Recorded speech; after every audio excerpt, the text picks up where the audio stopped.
기쁨의 제공자 예수님이라는 제목으로 말씀을 함께 나누겠습니다. 우리가 지난 주일까지 호세아서를 함께 말씀을 통해서 공부를 했습니다. 오늘부터는 복음서에 나오는 예수님의 이적과 비유의 말씀을 함께 살펴보고자 합니다. 오늘은 이제 예수님께서 공생의 삶을 사시면서 행하셨던 첫 번째 기적에 대한 말씀을 함께 다루고자 합니다. 예수님께서 제자들과 함께 갈릴리 가나 지역에서 벌어진 혼인잔치에 참여하셨습니다. 그곳에 예수님의 육신의 어머니 마리아도 함께 참석한 것을 보면 아마 마리아의 먼 친척벌 되는 분이 결혼을 했던 모양입니다. 그곳에서 예수님은 물로 포도주를 만드시는 기적을 행하셨습니다. 저는 이 본문을 읽을 때마다 두 가지 궁금한 점이 있었습니다. 하나는 예수님이 만드신 포도주의 맛이 어땠을까라는 거였습니다. 그 맛이 도대체 얼마나 좋았을까? 이것이 첫 번째 궁금한 부분이었고, 또 하나는 왜 예수님께서 첫 번째 기적을 행함에 있어서 물로 포도주를 만드는 기적을 행하셨을까? 이 두 가지가 궁금했습니다. 첫 번째 궁금증은 어느 정도 해소된 계기가 있었습니다. 신대원 다닐 때 이제 성지순례를 갔었는데 이스라엘 갈릴리 가나 지역을 방문한 적이 있었습니다. 오늘 본문에 나온 이 가나 지역이었던 것이지요. 그곳에 가면 가장 많이 파는 관광 상품이 있었습니다. 그것이 바로 이제 포도주였지요. 아마 그 지역에 나는 포도주가 최상급 포도주였기 때문에 포도주를 파는 것 같지는 않았습니다. 아마 이 가나 지역이 예수님의 이 기적 사건으로 유명해진 지역이기 때문에 그런 마케팅 효과를 통해서 돈을 벌고자 하는 마음 때문에 포도주를 많이 팔았던 것 같습니다. 저도 그 맛이 궁금해서 돈을 주고 포도주 한 병을 샀습니다. 그 지역에서 나는 포도의 당도가 꽤 높다는 이야기를 들었습니다. 그래서 그런지 포도주도 마치 포도즙을 마시는 것처럼 매우 달콤했습니다. 제 입맛에는 딱 맞았습니다. 예수님이 만드신 포도주를 맛보지 못해 아쉽긴 했지만 어느 정도 기준점이 생긴 거죠. 갈릴리 가나에서 나오는 포도주가 이 정도 기준점이 되었으니 예수님이 만드신 포도주는 그것보다 몇 배는 더 맛있겠구나라는 상상을 해볼 수가 있었습니다. 그래서 대부분 이제 맛이 어땠을까 이 궁금증은 상상을 통해서 어느 정도 해소가 되었지요. 그렇다면 예수님은 왜 첫 번째 기적으로 물로 포도주를 만드는 기적을 보여주셨을까라는 부분입니다. 결혼식에 참석했다가 우연히 포도주가 줄고 있다는 소식을 들었고 그래서 즉흥적으로 그 자리에서 기적을 행하신 것일까? 그것은 결코 아닙니다. 예수님은 아무런 목적과 의미 없이 기적을 행하는 분이 아니거든요. 예수님이 물을 가지고 포도주를 만드셨다는 것은 분명히 그 안에 담겨있는 메시지가 있다는 것이지요. 오늘 본문에 보니까 예수님이 이 첫 번째 기적을 표적이라고 표현합니다. 표적이라고 표현한 것, 본문에 보니까 예수님께서 이 첫 표적을 갈릴리 가나에서 행하셨다. 기적이라 말하지 아니하고 표적이라고 말하는 것은 이 표적의 말뜻은 사인이라는 것입니다. 기적적인 사인이라고 표현했던 것은 이 사인은 무엇인가 가리키는 바가 있다는 것입니다. 예수님의 기적은 기적 자체만으로 부각될 것이 아니라 이 기적을 통해서 전달하고자 하는 메시지가 담겨 있다는 것을 의미하는 것입니다. 그래서 예수님이 행하신 기적을 표적이라고 명칭하는 것입니다. 그러면 예수님께서 이 포도주를 만드신 이 놀라운 기적, 이걸 통해서 우리에게 가르쳐주고 싶어 하시는 내용이 무엇일까라는 것입니다. 우리는 이 혼인잔치에서 사용되고 있는 포도주의 역할에 집중해야 합니다. 자, 포도주는 어떤 역할을 할까요? 그 당시에는 포도주는 그저 음료였습니다. 술을 마시는 게 아니라 그 지역에는 물이 귀했고 또 더운 지방이었고 여러 가지 문화적인 또 환경적인 요건 때문에 포도주는 음료처럼 마시는 물과 같은 물질이었습니다. 그래서 이 포도주는 혼인잔치에 있어서 흥을 돋구고 참여한 하객들에게 기쁨을 공급하는 효과가 있었습니다. 그 당시 혼인잔치는 일주일 동안 지속이 되었기 때문에 이 신랑은 이 포도주를 넉넉히 준비해야만 했던 것이죠. 근데 이 혼인잔치가 마치기도 전에 이 포도주가 떨어진 것입니다. 포도주가 떨어졌다는 것은 이제는 흥을 돋우는 역할을 하는 포도주가 없기 때문에 이 흥이 깨지고 기쁨이 깨진다는 것을 의미합니다. 그런 상황에서 예수님께서 물을 가지고 포도주를 만들어 공급했다는 것은 예수님의 역할은 우리에게 기쁨을 공급해 주시는 역할을 하는 분임을 말씀해 주고 있는 것입니다. 그것이 바로 이 첫 번째 표적을 통해서 우리에게 가르쳐 주는 내용인 것이지요. 예수님이 하늘 보좌를 버리시고 이 땅에 내려오신 목적이 무엇이냐? 우리에게 기쁨을 주기 위함이라는 것입니다. 죄악 가운데 빠져 허덕인 우리를 구원해 내셔서 구원의 기쁨을 공급해 주시고 매일의 삶에 걱정과 근심으로 살아가고 있는 우리의 삶 속에서 건져내셔서 매일의 삶이 기쁨 충만한 삶이 되도록 하기 위해서 이 땅에 오셨고 우리 마음에 내주하셨습니다. 이런 예수님을 모신 우리의 삶은 기쁨이 가득한 삶, 기쁨으로 충만한 삶이 되어야 함을 우리에게 강조하고 있습니다. 이것이 바로 첫 번째 표적이 우리에게 주는 메시지입니다. 많은 사람들이 예수님이 만드신 포도주를 맛보고 놀랐습니다. 그 맛이 굉장히 좋았던 것이지요. 취기가 올라와 미각을 잃은 사람들에게도조차 그 맛을 느낄 정도였다면 예수님이 공급하시는 기쁨은 그 어떤 기쁨과 비할 수 없는 큰 기쁨임을 강조하고 있는 것입니다. 이 땅에는 많은 종류의 기쁨이 있습니다. 크게 세상이 주는 기쁨이 있고 또 하나는 하나님이 공급하시는 기쁨이 있습니다. 이 본문은 예수님이 우리에게 공급해주는 그 기쁨은 세상의 그 어떤 기쁨보다 비할 바 없이 좋은 기쁨임을 우리에게 말씀해주고 있는 것이지요. 전에도 몇 번 말씀을 드렸습니다. 다시 한번 정리해보면 세상이 주는 기쁨과 예수님이 우리에게 주는 기쁨의 특징과 차이점이 무엇인지를 한번 비교해보면 좋을 것 같습니다. 우선 세상이 주는 기쁨은 환경에 속한 기쁨입니다. 환경을 통해서 우리에게 주는 기쁨이 세상에 주는 기쁨의 특징이지요. 좋은 차를 타거나 좋은 집을 사거나 값비싼 보석을 얻을 때 기쁨이 있습니다. 기분이 좋지요. 이 기쁨은 환경에 달려있는 겁니다. 이 환경과 조건이 사라져버리면 이 기쁨도 함께 사라지는 것이 세상의 기쁨의 모습인 것이지요. 그러나 예수님이 공급하시는 기쁨은 환경에 매여 있지 않습니다. 환경이 주는 기쁨이 아닌 것입니다. 외부에서 우리 안으로 들어오는 기쁨이 아니라 우리 안에서 만들어진 기쁨이 우리를 통해서 밖으로 흘러가는 것입니다. 이것이 예수님이 공급해 주시는 기쁨의 특징입니다. 그래서 환경이 어떠하든 예수님이 내 안에서 기쁨을 공급해 주시면 우리는 기쁨으로 살아갈 수 있는 것이지요. 누구든지 목마르거든 내게로 와서 마시라. 나를 믿는 자는 성경의 이름과 같이 그 배에서 생수의 강이 흘러나리라. 예수님께서 우리 안에서 생수의 강이 흘러나게 할 것이라고 말씀하셨습니다. 그 생수의 강은 생명을 의미하기도 하지만 주님을 통해서 공급되어지는 기쁨도 의미합니다. 주님이 내 마음에 계시면은 우리 안에 주님께서 만드신 기쁨이 충만히 흘러넘치는 겁니다. 이 기쁨이 나를 통해서 흘러나와 주변 사람들에게도 함께 기쁨을 전파할 수 있는 역할들을 하게 되는 것이지요. 환경이 어떠하든 그래서 우리는 늘 기쁨으로 살 수 있는 거예요.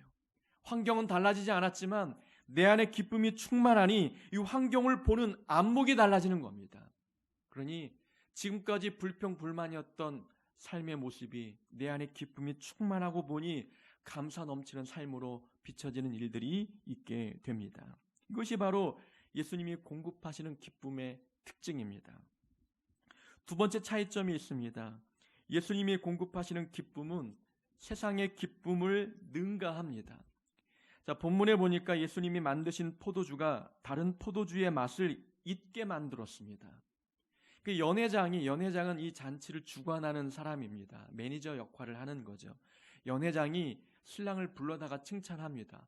다른 사람들이 잔치를 준비할 때에는 맛 좋은 포도주를 먼저 내고 사람들이 취한 후에는 낮은 강도의 질적으로 낮은 포도주를 나중에 내는데 당신은 지금까지 좋은 포도주를 남겨두었습니다. 칭찬했습니다. 그만큼 예수님이 공급하시는 포도주의 맛이 그 앞에 포도주의 맛을 잊게 만들도록 매우 귀하고 강렬했다는 것을 의미하는 것이지요. 그렇다면 예수님이 만들어주시는 기쁨은 세상이 주는 기쁨을 능가합니다. 세상의 기쁨을 잊게 만들 정도로 우리 마음을 사로잡습니다. 그래서 예수님이 공급하시는 기쁨을 얻는 사람들은 세상에 나아가지 않는 거예요. 세상의 기쁨을 찾아가지 않습니다. 세상에도 기쁨이 있습니다. 돈이 주는 기쁨이 있고 외모가 주는 기쁨이 있습니다. 화려한 환경이 주는 기쁨이 있지만 그러나 주님이 공급하시는 기쁨을 맛본 사람들은 그것에 연연하지 않습니다. 주님이 주시는 기쁨이 그 어떤 기쁨보다 맛 좋은 기쁨이기 때문에 그렇습니다. 그래서 예수 믿는 사람들은 세상의 부자들이 부럽지 않습니다. 아무리 자기가 가진 부와 명예를 자랑해도 거기에 마음이 휩쓸리지 않는 거예요. 우리에게는 그들이 가질 수 없는 놀라운 기쁨이 있기 때문에 그렇습니다. 돈이 줄 수 없는 기쁨이 우리 안에 있다는 것이지요. 화려한 환경과 조건이 줄 수 없는 기쁨이 우리 안에 있기 때문에 세상의 기쁨을 능가하는 예수님의 기쁨이 우리 안에 충만히 있는 한 우리는 세상이 부럽지 않습니다. 세상에 나아가 또 다른 기쁨을 구걸하지 않습니다. 베드로가 예수님 말씀에 순종했더니 만선의 기적을 경험했지 않습니까? 어부의 경력에 만선을 경험했다는 것은 꽤 자랑할 만하고 매우 기쁜 일입니다. 그의 어부 경력, 그 커리어에 매우 도움이 되는 일들이 일어난 것이죠. 그런데 베드로가 그 만선의 배를 뒤로하고 모든 직업과 배와 물고기를 버려두고 예수님을 따랐습니다. 이제부터 사람을 낚는 어부가 되리라 하신 예수님의 말씀에 순종해서 모든 것을 포기했죠. 베드로가 그 만선의 그 기적의 기쁨을 뒤로하고 주님을 따랐다는 것은 주님을 따르면서 얻는 기쁨이 만선의 기쁨을 능가하고 있다는 것을 의미합니다. 주님을 만나니까 지금껏 누렸던 아무리 내 삶에 놀라운 풍요와 부요함이 주어져도 그것과 비교할 수 없는 기쁨이 주님과 동행할 때 있다는 것을 베드로가 발견한 것이지요. 그런 세상에 대한 부러움을 잊을 수가 있는 것입니다. 세리 마태도 좋은 직업을 갖고 있는 자였습니다. 세리라는 이 직업 자체가 큰 돈을 벌 수 있는 직업이었지 않습니까? 그런 마태가 자기 직업을 내려놓고 주님의 제자가 되었다는 것, 이 또한 돈과 직업이 줄 수 없는 기쁨이 예수님께 있다는 것을 발견했던 것입니다. 예수님이 공급하시는 기쁨은 세상에 주는 기쁨을 능가합니다. 이것이 주님이 공급해 주시는 기쁨의 또 다른 특징입니다. 그리고 또 하나의 특징은 세상의 기쁨은 이 땅에서만 누립니다. 그러나 예수님이 공급하시는 기쁨은 이 땅에서도 누리고 하늘나라에 가서도 누릴 수 있는 기쁨입니다. 좋은 차가 주는 기쁨, 좋은 집이 주는 기쁨은 여러분 이 땅에 살 때만 잠깐 누리는 거예요. 우리가 하나님 나라 갈 때 가지고 갈 수 없는 것들입니다. 우리가 누리는 하나님이 공급하시는 기쁨은 영원한 기쁨인 거예요. 이 땅에서 누리고 하늘나라에서도 누릴 수 있는 기쁨인 거예요. 우리는 이 땅에서 주님을 통해서 공급받는 기쁨은 하나님 나라에서 누리는 기쁨을 잠시 땡겨 쓰고 있는 거예요. 주님을 통해서 얻는 기쁨이 이 정도라면 하나님 나라에서의 기쁨이 얼마나 큰지 우리는 상상하고 소망할 수 있는 거예요. 그래서 하나님 나라를 기대하고 기다리는 믿음이 우리 안에 생기게 되는 것입니다.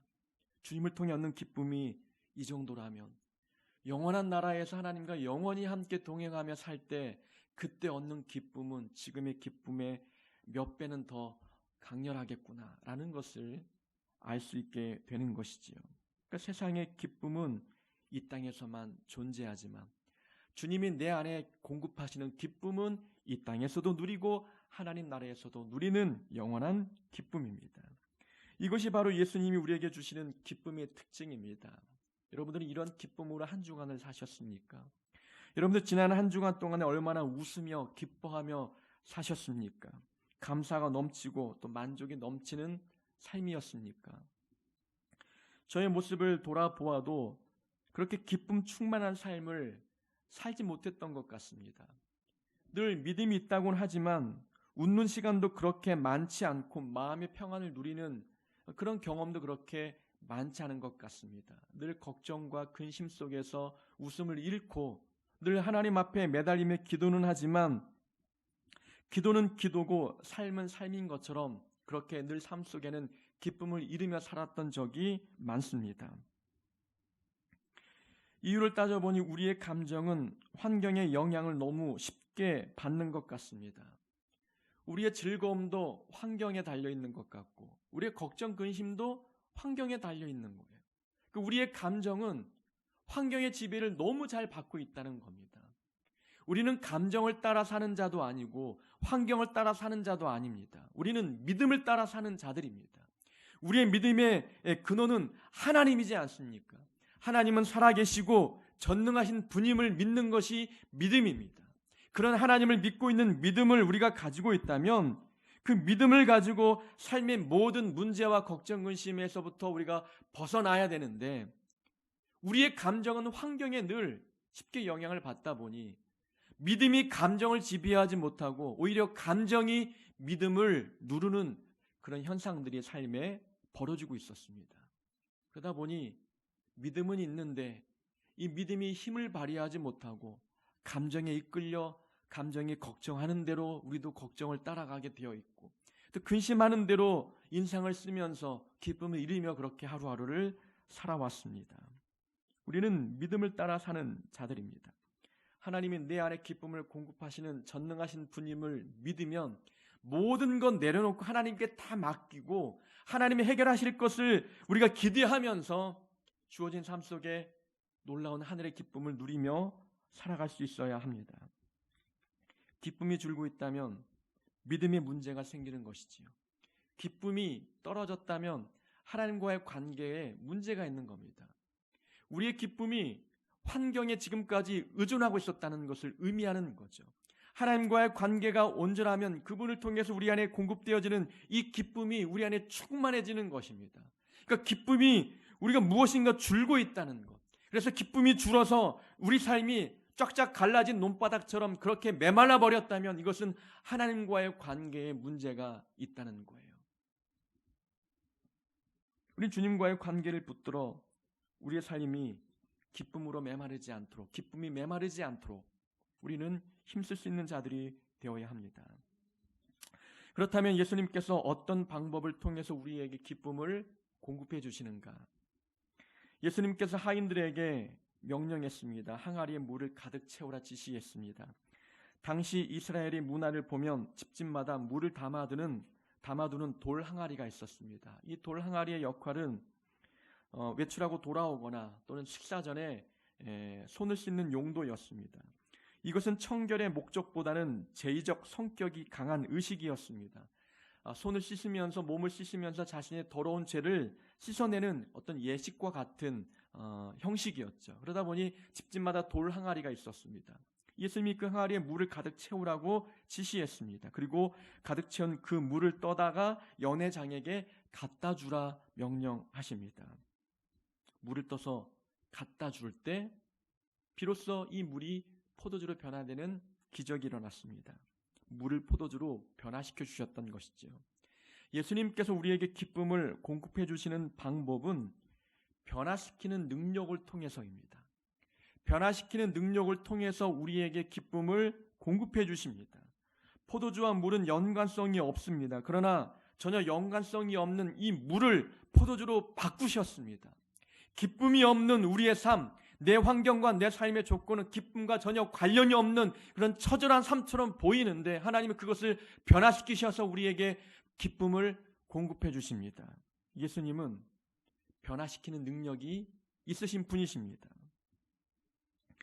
이스라엘 백성들이 출애굽하여 가나안 땅을 향해 가고 있었습니다. 홍해 바다를 건넜더니 광야였고 그들이 처음 만난 장소가 마라라고 일컬어지는 샘이었습니다. 가지고 나온 물이 떨어졌고 갈증이 심한 백성들이 마라의 샘에서 물을 얻을 수 있겠다 기대했지만 그 물은 써서 마시지 못하는 물이었습니다. 백성들이 원망할 때 하나님께서 모세에게 지시하시죠. 나뭇가지 하나를 그 물에 던져 넣어라. 순종했더니 그 물이 쓴물이 단물로 변화되었습니다. 백성들이 기뻐했고 갈증을 해결할 수 있었습니다. 하나님은 쓴물을 단물로 변화시키는 능력의 하나님이십니다. 이런 변화시키는 능력을 통해서 우리에게 기쁨을 공급해 주십니다. 엘리야 시대에 3년 6개월 동안 비가 오지 않았습니다. 우상 숭배에 찌들었던 이 백성들에게 하나님께서 진노하셔서 비를 내려주지 않으셨지요. 이 시대에 사르밧 지역이라는 곳에 한 과부가 살고 있었습니다. 이 과부는 지독한 가뭄 속에서 양식을 구하지 못해 죽을 위기에 놓여 있었습니다. 그녀에게 있던 것은 가루 한 웅큼, 그러니까 이 가루 한 웅큼으로 떡 한 조각 만들어서 먹을 수 있는 그런 것이었지요.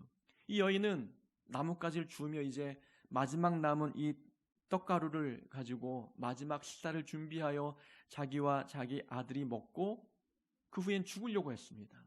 그런 찰나에 엘리야 선지자를 만났습니다. 엘리야 선지자가 그녀에게 부탁합니다. 그 떡가루를 가지고 자기를 위하여 식사를 준비해달라고 부탁합니다. 여인은 그 말씀에 순종했고 엘리야 선지자에게 마지막 남은 떡가루로 떡을 지어 대접하고 나니 그녀의 가정에 가뭄이 그칠 때까지 기름병에 기름이 줄지 않았고 가루통에 통에 이 떡가루가 줄지 않는 놀라운 기적이 일어났습니다.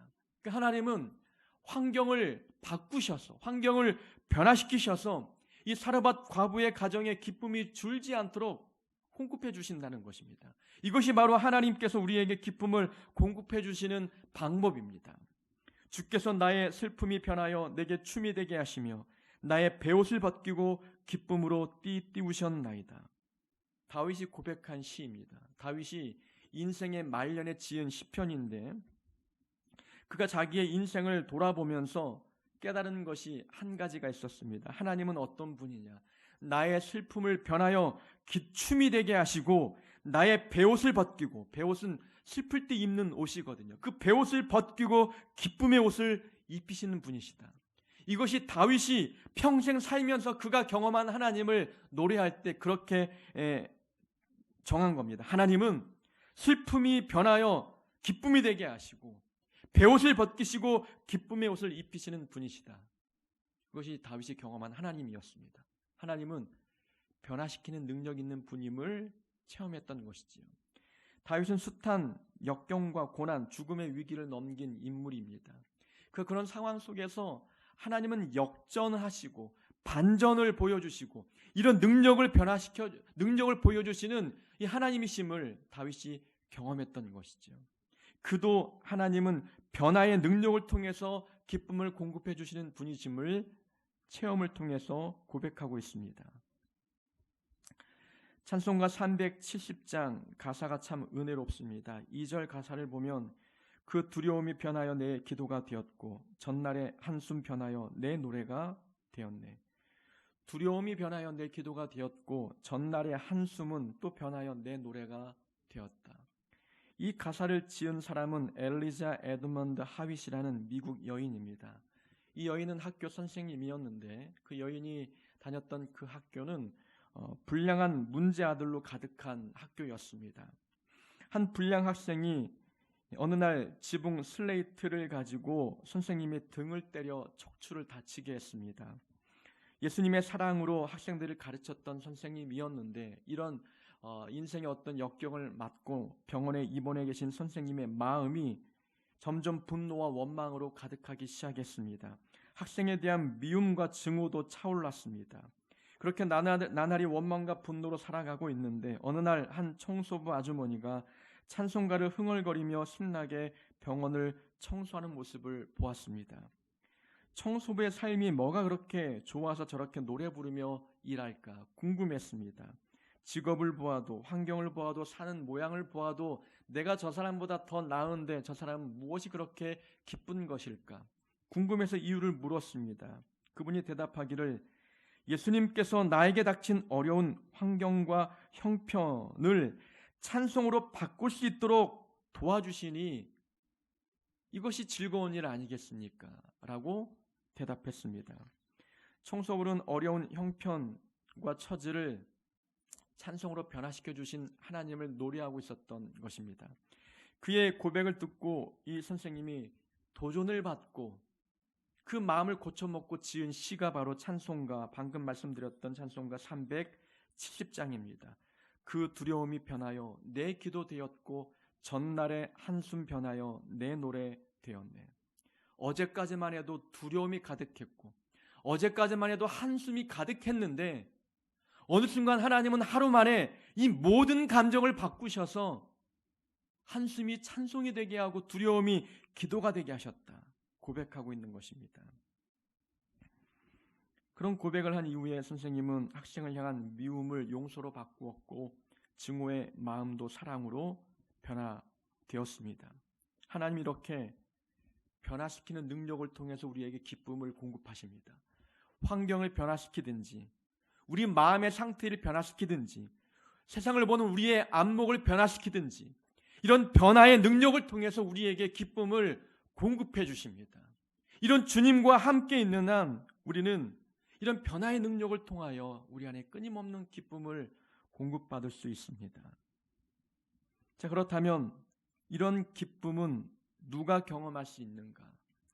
변화시키는 능력을 통해 예수님께서 우리에게 기쁨을 공급하신다면 그런 기쁨은 누가, 어떤 사람들이 경험할 수 있는가? 본문에서 예수님이 만드신 포도주를 맛보고 놀란 자들이 있습니다. 연회장이죠. 연회장이 신랑을 불러다가 칭찬합니다. 좋은 포도주를 마지막까지 남겨두었습니다. 연회장은 이 포도주가 어디서 났는지 몰랐기 때문에 신랑을 불러다가 칭찬했던 것입니다. 그러나 9절에 보니까 물도온 하인들은 알더라 라고 기록되어 있지요. 하인들은 이 포도주가 어디서부터 왔는지 알고 있었습니다. 그러면 연회장이 경험하는 기쁨과 하인들이 경험하는 기쁨은 강도가 다르고 질적으로 다른 겁니다. 포도주를 맛보고 맛있다 기뻐할 수 있습니다. 근데 그것뿐인 거죠. 근데 이 포도주가 어떻게 만들어졌는지를 아는 사람들은 이 기쁨이 배가 되는 거예요. 이걸 그 어떤 기쁨으로도 비교할 수 없는 놀라운 기쁨을 경험하는 겁니다. 이건 물이었는데 예수님께서 내게 항아리에 물을 채우라 해서 내가 채웠고 떠주라 해서 내가 갖다 떠주는데 그 사이에 변화되었어요. 얼마나 놀랐겠습니까? 두려움과 기쁨이 믹스가 된 그런 놀라운 환희와 희열이 이 하인들의 마음에 가득하지 않겠습니까? 순종하기 너무 어려운 상황이었는데 내가 순종했더니 이 순종을 통해서 하나님께서 이런 기적을 행하셨구나. 하나님이 공급하시는 기쁨은 순종한 자들만이 경험하는 겁니다. 말씀에 순종한 자들만이 경험할 수 있는 기쁨이라는 것을 우리는 본문을 통해서 배우게 됩니다. 포도주 맛만 보고 느끼는 기쁨. 그러나 포도주가 어떻게 만들어졌는지 그 과정을 알고 기뻐하는 기쁨. 우리는 다릅니다. 우리는 어떤 기쁨을 맛보고 있습니까? 비가 올 때 그냥 비를 맞으면서 기뻐하는 사람이 있지만 이 비가 어떻게 해서 내려졌는지를 알고 경험하는 기쁨은 다릅니다. 엘리야가 3년 6개월 동안 비가 오지 않았을 때 갈멜산 위에 올라가 기도했습니다. 땅에 무릎을 꿇고 머리를 그 두 무릎 사이에 집어넣어 아주 겸손한 자세에서 간절히 하나님께 7번 기도했습니다. 7번째 기도하고 나니 하늘에서 손바닥만한 작은 구름이 떠올랐습니다. 구름은 작았지만 곧 그 구름이 큰 비를 몰고 왔고 3년 6개월의 가뭄을 해가시켰습니다. 비가 오니까 많은 사람들이 기뻐하지 않았겠습니까? 그러나 비를 맞고 기뻐하는 사람과 엘리야가 경험하는 이 기쁨은 다르다는 거예요. 엘리야는 이 비가 자기의 기도에 대한 응답이라는 것을 알고 있어요. 하나님 부족한 내 기도를 들으시고 응답하셔서 비를 내려주셨다는 것을 알고 있습니다. 하나님의 말씀에 순종하여 기도했더니 기도에 응답해 주셨다. 이것은 가뭄이 해결되는 기쁨, 그 이상의 기쁨이라는 거예요. 내 기도에 하나님이 응답하셨구나. 여기에서 오는 기쁨이 더 큽니다.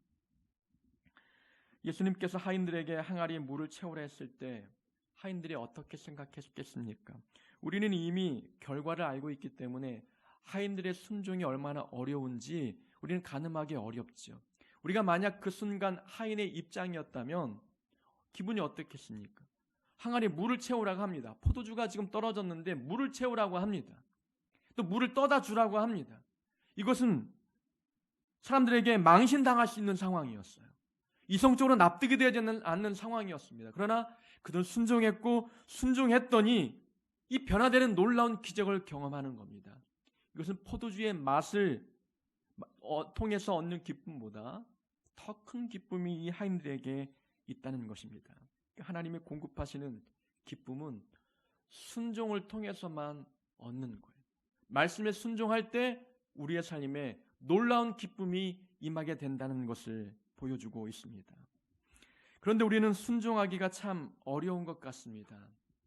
말씀이 우리 마음에 들어오면 그 말씀에 따라 순종하면 좋은데 늘 순종하기 어렵다는 거죠. 말씀이 들어오면 우리 안에 갈등이 일어납니다. 하나님의 말씀이 주어지면 순종의 단계까지 가는데 바로 순종의 단계까지 가지 않고 대부분 이 갈등의 단계를 거칩니다. 말씀을 딱 들으면 하나님의 말씀과 내 생각이 충돌하죠. 하나님의 계획과 내 계획이 충돌하는 겁니다. 이 충돌이 내 안에서 일어나다 보니까 갈등이 막 있는 거예요. 이 갈등 속에서 자기의 생각과 계획을 내려놓으면 순종의 단계로 나아가는 것이고 자기 것을 포기하지 못하면 순종하지 못하는 거예요. 그러니까 말씀은 다 듣는데 왜 삶의 질이 다를까? 말씀은 똑같이 듣고 예배 자리에 나와 똑같이 말씀을 듣는데 왜 삶의 기쁨의 정도는 사람마다 다 다를까? 그것은 순종의 문제라는 거예요. 늘 말씀을 듣고 순종하는 사람은 순종을 통해서 얻는 기쁨을 누리지만 똑같이 말씀을 들었지만 그 말씀 앞에 갈등 속에서 말씀에 순종하지 못하는 결과를 초래합니다. 그러다 보면 삶의 기쁨도 경험할 수 없습니다. 순종의 차이인 것이지요. 하인들이 했을 고민 한번 상상해 보면 그들의 순종은 가히 놀라울 만한 것이었습니다. 물을 떠다 줄 때 본인들은 생각했을 거잖아요.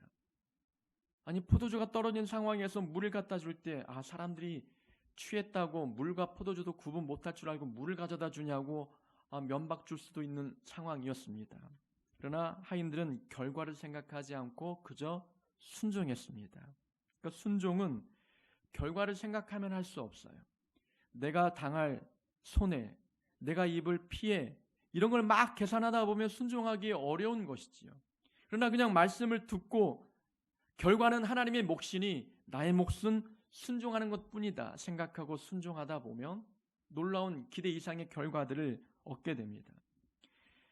나아만 장군, 구약 성경에 나오는 인물입니다. 아람 나라의 장군인데 온몸에 나병이 걸렸고 그 병을 고치기 위해서 이스라엘까지 와서 엘리사 선지자를 만나고자 했습니다.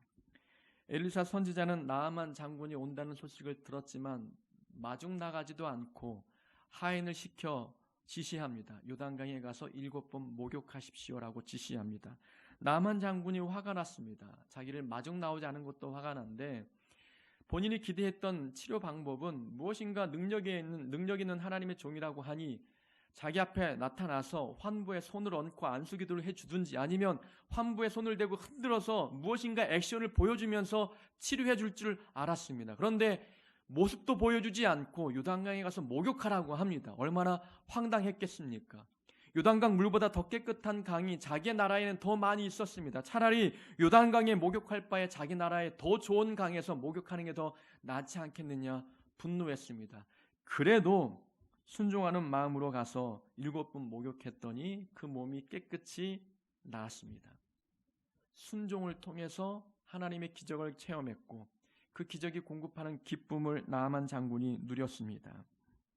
결과를 미리 예측하다 보면 순종이 어렵습니다. 우리 생각이 개입이 되고 이성적인 판단이 개입이 되고 우리 경험이 또 개입이 되다 보면 이건 안 될 텐데 순종해도 내게 주어지는 것은 어떤 유익도 없을 텐데 이런 생각이 찾아오는 것이죠. 그런 생각이 들면 순종하기 어렵습니다. 그러나 분명한 사실은 하나님은 우리의 순종을 통해서 기쁨을 공급하시는 분이십니다. 그래서 순종하기 어려운 우리는 기도해야 되는 겁니다. 기도하면서 성령의 도움을 구하고 성령의 도우심에 따라 우리가 순종할 때 놀라운 은혜와 기쁨이 우리에게 임할 수 있게 됩니다. 당시 이스라엘의 문화는 잔치가 벌어지면 포도주를 공급할 수 있는 주체는 신랑이었습니다. 신랑이 포도주를 준비해야 되는 것이 의무였지요.